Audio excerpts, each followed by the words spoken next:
Inama y'umunsi y'abashakanye. Icyo gukora iyo abana bifuza gukundana none. Ese watandukanye n'uwo mwashakanye mu myaka 2 kandi ufite abana bifuza yuko wakongera gukunda? Ese wakora iki? Ni icyo wakora mu gihe abana bawe bagutera inkunga yo kongera gukundana none? Mu bisanzwe abana mu myaka yose ntabwo bakunze kwishimira igitekerezo cyo kumva yuko umubyeyi wabo yakongera kujya mu rukundo na none. Gutandukana kw'ababyeyi ni ibintu bihindura isi y'umuryango yaba imbere cyangwa se n'abawubona inyuma. Ni ikibazo kuva ku bana baba babuze umubyeyi wabo kandi bakagumana n'undi.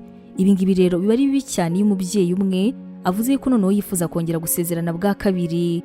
Mu byumvikana biba bibabaje cyane impande zose kandi bikagora noneho iyo ushatse gushaka undi, kuko noneho abana baba batekereza ibibazo byinshi kandi bafite ibibazo bikomeye koko buri wese yakabaye agaciro. Ariko se nanone mu gihe noneho ataruzanye kino gitekerezo bwa mbere, wakora iki abana bawe arimo kugusunikira gutangiza umubano mushya mu buzima bwawe? Burya nabo bashobora kwibona yuko ubungubu kumeze atari ko wakabaye umera mu gihe waba ufite umukunzi. Wasanga rero ariyo mpamvu arimo gusa n'abagushishikariza kumushaka.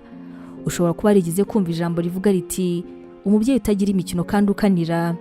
Ababyeyi nk'aba ngaba nta kabuza urebye usanga hari impamvu zabateye iyo myitwarire yabo. Imwe muri izo mpamvu rero ishobora kuba gutandukana n'uwo babanaga. Ababyeyi rero bitwara gutya bishobora kuba ariyo mpamvu abana barimo kuguhatira kubashaka undi muntu.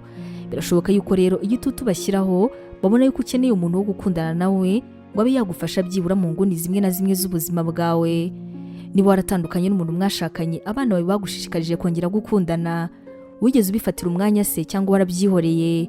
Ni gute byagize ingaruka nziza mu bucuti bwawe n'abana bawe? Turifuza ko kumva mu gice cy'ibitekerezo. Imana iguha umugisha. Ubu butumwa mwabuteguriwe na Nemi Evangelical Ministries International, ariyo magambo ahinnye izwi nka Nemi.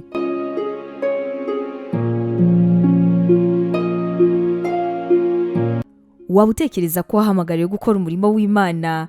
Wifuza inyigisho nyinshi se zisohoka buri munsi zagufasha mu buzima bwawe kandi zikagukomeza mu bibazo? Umva wifuza kwiga teolojiya ukamenya ijambo ry'Imana, intwaro yagufasha mu buzima? Duhereye kuri kino kibazo cya nyuma, niba igisubizo cyawe ari yego, ngufitiye inkuru nziza cyane. Tugufitiye ishuri ryiza rya teolojiya kandi wigira ku buntu. Mu ishuri ryacu arimo porogaramu zitandukanye zirimo nka pastoral studies. Ubu ngubu akaba ari uburyo wakwiga kuba umuvugabutumwa mwiza cyane. Tugufitiye kandi biblical studies, iguha amasomo atandukanye ajyanye na Bibiliya.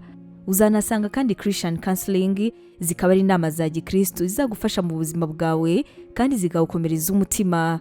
Gusobanukirwa neza ibi, wasura urubuga rwacu ari rwo wa@nemibibleinstitute.com, cyangwa se nanone ukaba watwandikira kuri WhatsApp ari ikimenyetso cyo guteranya 141 232 650 34. Wanatwandikira kandi kuri nemevangelism@yahoo.com. Tuzishimira gusangira nawe ijambo ry'Imana.